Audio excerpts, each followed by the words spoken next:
Bon dia.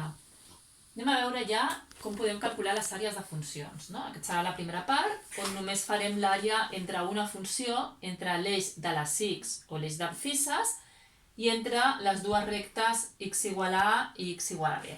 Què ens podem trobar? Doncs ens podem trobar aquestes tres coses, és a dir, primer, que la funció no talla l'eix de les x en cap punt, i per tant directament l'àrea serà això que tenim d'aquí de color taronja, que serà la integral de a a b de la funció. Sempre en valor absolut perquè una àrea sempre és positiva. Si la funció està per sobre, de fet ja em sortirà el valor en positiu, però si la funció estigués per sota, em quedaria un valor negatiu i per tant sempre, quan busquem l'àrea, valor absolut. Què pot passar? Doncs que a la funció, entre aquests dos punts, tinguem un punt C, com tenim aquí, que talla a l'eix de les x. Llavors, en aquest cas, el que hem de fer és trencar la integral en dues parts. Primer hem de buscar l'àrea d'aquesta part d'aquí, és a dir, la integral de a a c de la funció en valor absolut. En aquest cas em sortiria negatiu perquè està per sota, per tant, sempre valor absolut, més aquest trosset d'aquí, aquesta àrea, que seria la integral de c a b de la funció. Sempre en valor absolut. I per tant hauríem de sumar aquestes dues parts. I el tercer que ens pot passar és que entre aquest interval la funció talli més d'un cop.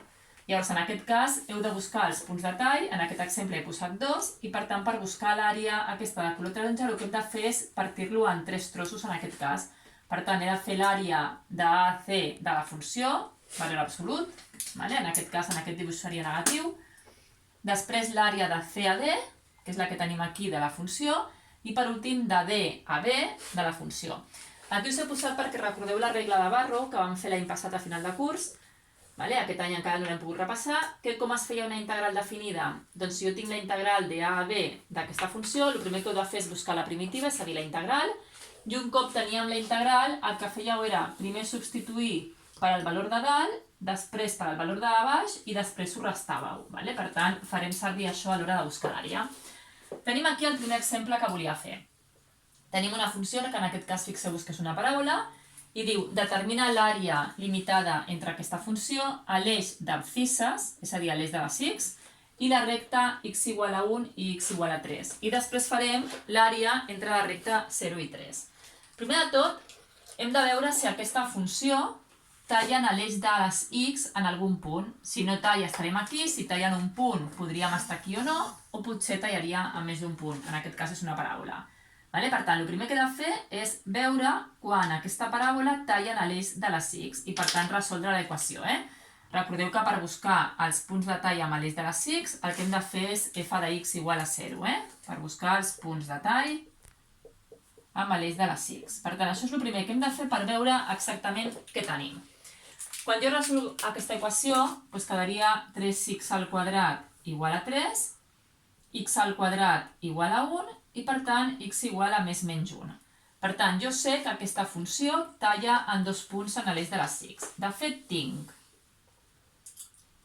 que talla en el punt menys 1 i en el punt 1. Sabem que és una paràbola. De fet, fixeu-vos que el vèrtex de la paràbola, si jo faig la derivada, serà 6x, i si igual a 0, la x serà 0, i quan la x sigui 0, la y serà menys 3. Per tant, fixeu-vos que estarà aquí el vèrtex d'aquesta paràbola i com la és positiva anirà cap a dalt. Per tant, tindrem aquesta paràbola d'aquí. El primer exemple em diu que busqui l'àrea d'aquesta paràbola entre el punt 1 i 3. Aquí tinc l'1, aquí suposem que tenim el 3, i per tant m'estan dient que busqui justament aquesta àrea d'aquí. Entre l'1 i el 3 seria aquesta de color taronja. Fixeu-vos que en aquest cas estaríem com en el primer cas d'aquí, perquè jo tinc l'àrea entre dos punts de l'eix de les x on la funció no talla en aquest interval. I per tant, directament per buscar l'àrea, faríem la integral de 1 a 3 de la meva funció, que és 3x al quadrat menys 3, d dx. Recordeu que sempre és valor absolut. En aquest cas no caldria posar el valor absolut perquè si jo he dibuixat la funció i veig que l'àrea està per sobre, està clar que això em donarà positiu. Però a vegades no teniu per què saber com és la funció o no teniu per què dibuixar-la per buscar l'àrea. Per tant, anem a fer la integral de 1 a 3 d'aquesta funció. és un polinomi, per tant, per fer la integral seria 3x a la 3 dividit entre 3 menys 3x, definit entre l'1 i el 3, puc simplificar el 3 i el 3 i em quedaria x a la 3 menys 3x entre 1 i 3.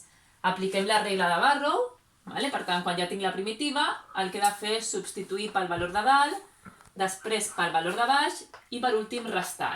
Per tant, el que he de fer aquí és substitueixo aquesta expressió per al número 3, quedarà la x igual a 3, 3 elevat a 3 menys 3 per 3, i ara menys substitueixo aquesta expressió per l'1, i em quedarà 1 elevat a 3 menys 3 per 1. És a dir, 27 menys 9, i aquí seria 1 menys 3 menys 2 amb el negatiu més 2.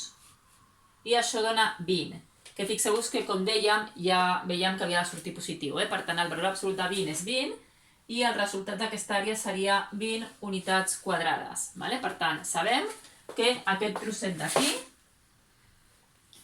té 20 unitats quadrades d'àrea. Ara, la segona pregunta és, i què passa si jo he de buscar l'àrea entre 0 i 3? Doncs fixeu-vos ara que si jo tinc aquesta funció, que és la mateixa, per tant serà el mateix gràfic, però ara hem de buscar l'àrea entre el 0 i el 3. I per tant fixeu-vos que ara aquesta àrea sí que queda partida en dos trossets. Tindríem que buscar aquesta àrea i aquesta d'aquí. Això era el número 1, que era on tallava. Per tant, ara aquí sí que hem de dividir l'àrea i llavors hauríem de fer que l'àrea serà la integral del 0 a l'1 de la funció. En aquest cas em donarà negatiu si us sé dibuixar perquè fixeu-vos que l'àrea està per sota, però com no teniu per què saber, recordeu que sempre valor absolut més valor absolut la integral de 1 a 3 de la funció.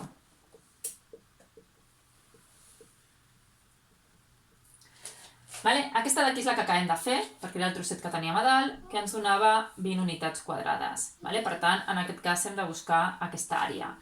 Per buscar aquesta àrea, fixeu-vos que és exactament la mateixa integral que teníem aquí, exactament igual.